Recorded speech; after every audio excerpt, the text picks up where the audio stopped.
He had always been unpleasant to look at, but he had never been cruel. He lived a mundane life as a typical office worker, doing his best despite his unattractive appearance. Shy Drew wasn't flashy or popular, but he treated others with decency and lived within his means. That life ended the moment a woman on a crowded train falsely accused him of groping her. Society judged him instantly. No one looked past his face to hear his side, and he soon found himself dragged into a legal battle. Hoping to put it behind him, he accepted a small penalty by pleading guilty, only to lose his job and his reputation. His label as a criminal stuck. Years passed, and eventually, the woman who ruined his life was exposed for setting up multiple men. She didn't do it for profit, just for twisted amusement, targeting those she found unattractive. Though the truth surfaced, Shy Drew had already lost everything. The incident left him broken, and he sank into isolation. He burned through what little money he had left, and even his parents' financial support dried up. With no hope in sight, he became a recluse. One day, while scrolling through the news, he came across a report about strange disappearances in his area. He half-jokingly wished he'd vanished too. Scanning the comment section, he found a bizarre post from someone claiming to have visited another world, but returned to Earth after allocating their stats incorrectly and sacrificing half their lifespan. Desperate, Shy Drew followed the odd directions in the comment, thinking it was nonsense but too hopeless to care. As the clock struck 2, and he stood with arms raised, his laptop flickered, displaying an unusual prompt: "Do you wish to start a new life?" Thinking it was some sort of prank, he clicked next. The next screen revealed that he would begin a new life at 16 years old, and allowed him to customize his stats, including appearance. Tired of being ugly, he slid the appearance score into the negatives, down to -255, unlocking a massive pool of bonus stat points. He then discovered a disturbing feature: the worse he made his character's life, the more stat points he gained. He began stacking penalties, reducing his income by 10,000%, losing 10% of his HP upon contact with any girl, and finally, adding a fatal condition: if he ever lost his virginity, he would instantly die. That last sacrifice netted him an astronomical reward, 100 trillion stat points. Just as he was about to assign them, the timer on the screen hit 0. His consciousness was yanked away. When he woke up in the new world, he found himself even more grotesque than before, and with a body weight that dwarfed the average American. Just then, a few more people enter the room, and Shy Drew awkwardly looks away upon noticing the two girls in nothing but their undergarments. One of the guys, confident and attractive, takes off his shirt and gives it to the girl trembling from the cold. Trying to act respectfully, Shy Drew follows suit and offers his own shirt to the other girl. However, she immediately rejects it, calling him an ugly fat loser and refusing to wear something he's touched. The charming guy introduces himself as Seiji. The blonde, petite girl keeps her name to herself, while the other girl tells them her name is Seika. They all mention they're 16 years old, but the girls are skeptical that Shy Drew is the same age. Seiji then steps up and confirms that all of them seem to have arrived in this world using the same method. While the others talk, Shy Drew starts searching through the room. He's not interested in making friends. He opens a drawer and discovers a gold coin, but the coin vanishes as soon as he touches it. He figures it must be because of the condition he selected about reducing his starting funds. Still, he brushes it off. Shortly after, Seiji enters the room and suggests they all gather supplies together. They come across some weapons, clothes, and a few more coins. Shy Drew doubts the clothes will fit him, but to his surprise, they magically adjust to the wearer's body size. Later, the girls start discussing how to split the coins. They count 7 coins but notice there are 8 people present. Suspicion falls on Shy Drew, and he quickly realizes that the missing coin must have been the one that disappeared earlier. Instead of defending himself, he says they can keep all the coins. Seiji objects, saying it's not fair, but Seika insists that since Shy Drew didn't help in finding them, he doesn't deserve any.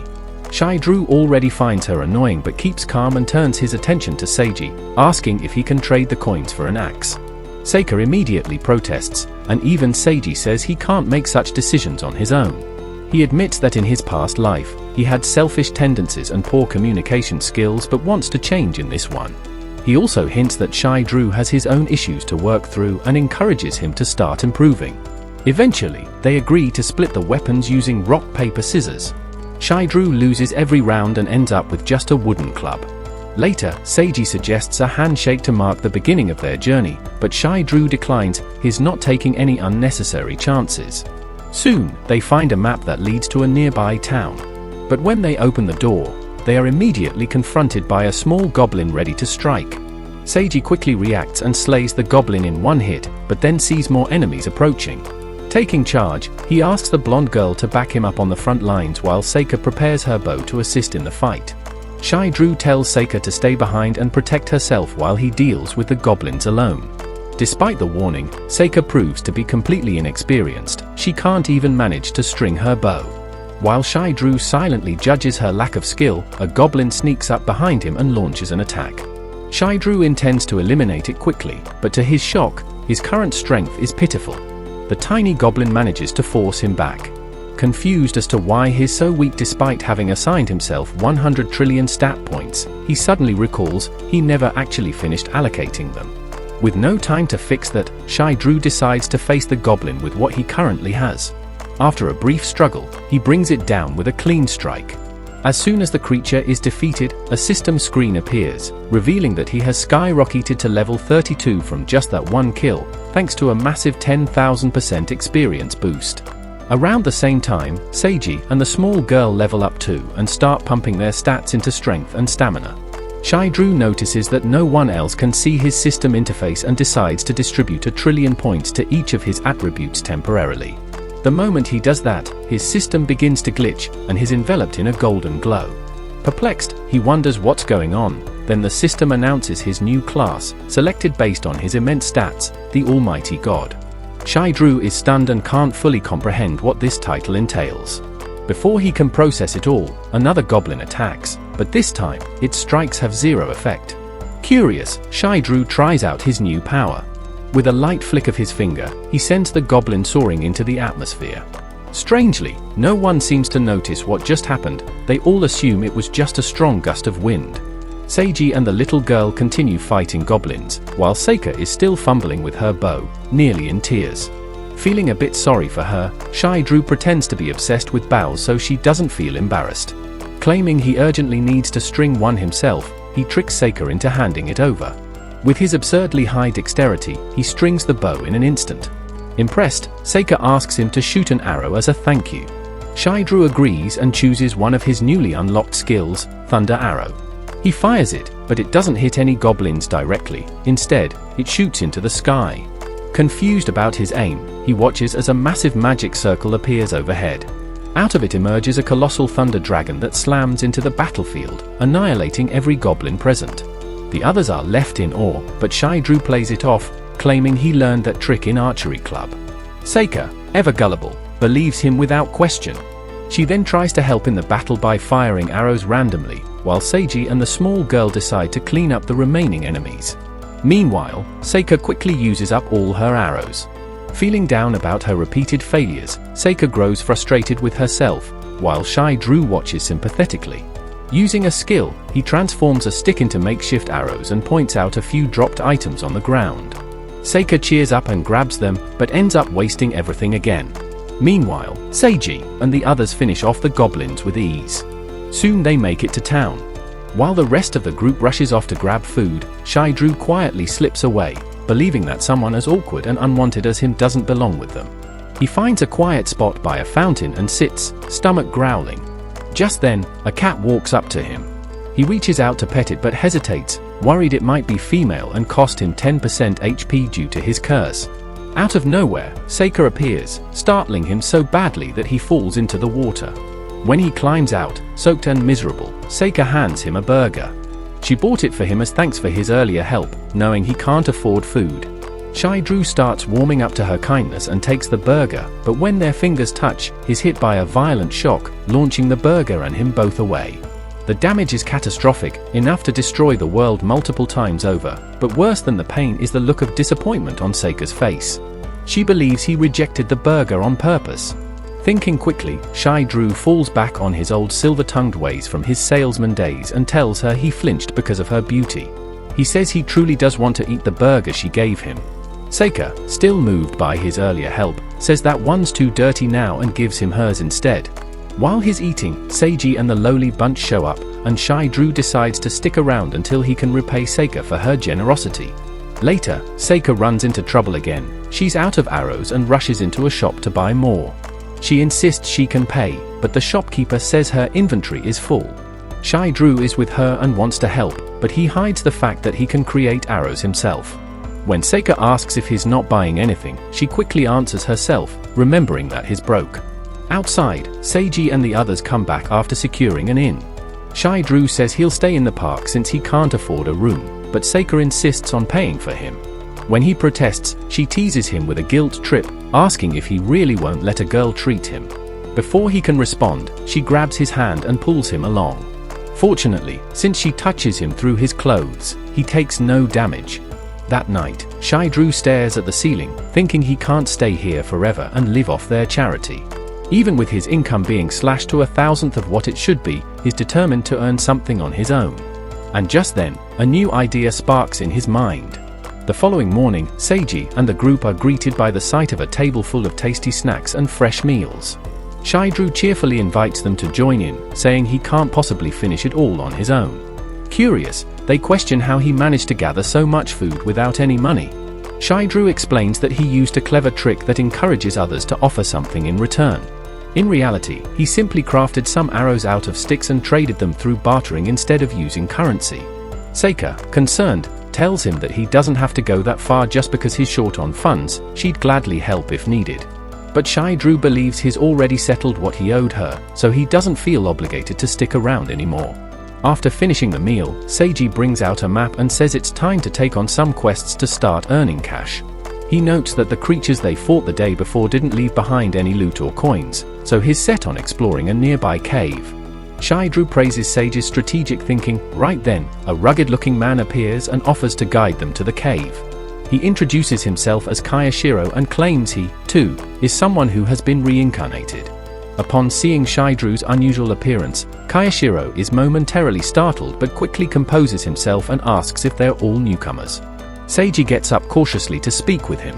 Kayashiro then pulls out several green cards, explaining that these were items found at the initial log cabin. Using one provides a free stay at an inn. Seika becomes alarmed upon realizing they never found those cards. Kayashiro reassures her that it's still possible to redeem them and offers the cards without hesitation. She quickly accepts, surprising Seiji, who remains suspicious of Kayashiro's motives. Shy Drew also feels uneasy, suspecting Kayashiro might be someone who takes advantage of new adventurers rather than genuinely helping them. Still, Shy Drew trusts that if anything goes sideways, he can handle it. He allows Seiji to decide. After thinking it over, Seiji concludes that hiring Kayashiro is worth the risk. They need both guidance and faster ways to grow stronger. Kayashiro leads the team to the cave, where a group of goblins appears. Seika immediately starts shooting arrows, but none find their mark. Disappointed, Shy Drew watches as Kayashiro gives her a strange piece of advice. Imagine each arrow is worth 1,000,000 yen. Although she's usually proud of her wealth, visualizing the high value makes her take the shots more seriously.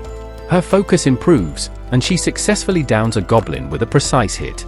They continue deeper into the cave, and Shy Drew finds himself impressed. Kayashiro is actually proving to be a capable guide. Later, Kayashiro gives tips to everyone on how to properly wield their weapons. However, Seika slips back into her old habits, launching arrows recklessly. Kayashiro then asks Shy Drew why he's not practicing, and Shy Drew simply replies that, for now, he doesn't have any useful combat skills.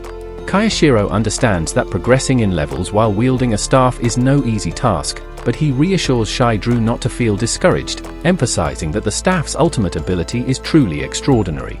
Shy Drew already knows what he means. He once encountered a massive orc while collecting materials for his arrows in the forest. Curious, he attempted to use his most powerful skill, but the system intervened with a severe warning. Activating the move would obliterate everything within a 200-kilometer radius, potentially causing over 1.5 million casualties. He wisely chose to cancel it. Kayashiro, meanwhile, advises Shy Drew to stay proactive in battles, warning that inactivity may lead to being sidelined, just like what happened to him. He starts reminiscing about his past, when he was part of a mercenary team. While their leader eventually rose to kingship, Kayashiro ended up having to step down. He holds high praise for the king, claiming he's at level 80 with all stats exceeding 160, though this doesn't impress Shy Drew in the slightest. Soon, they arrive at a cavern resembling ancient ruins, sparking excitement in the group, except for Seika, who's visibly nervous. But upon entering, curiosity takes over as she examines the limestone formations, only to pout when Kayashiro warns her to steer clear due to potential danger.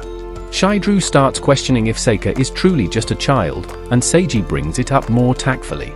Seiji reveals he was 30 years old in his original world. In response, Seika admits she's actually 17 and studying for her college entrance exams. As Seiji shifts the conversation to academics, Shidru realizes Seika is at least quite intelligent when it comes to studies.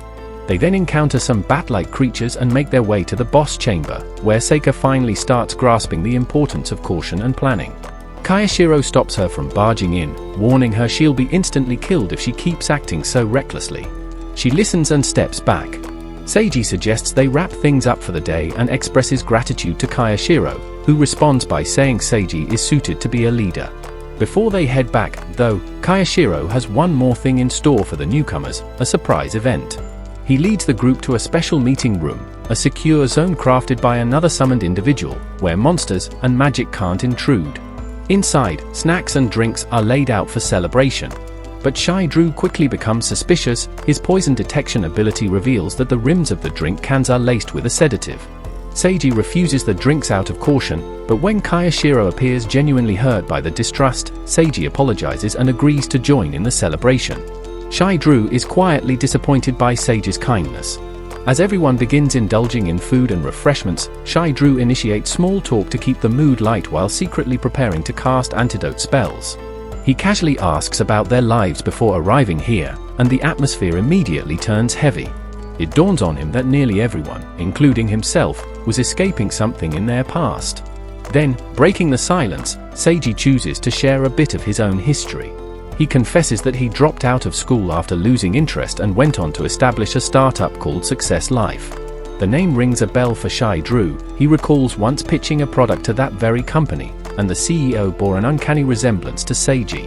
It turns out Seiji hasn't forgotten either. Shidru left a lasting impression on him.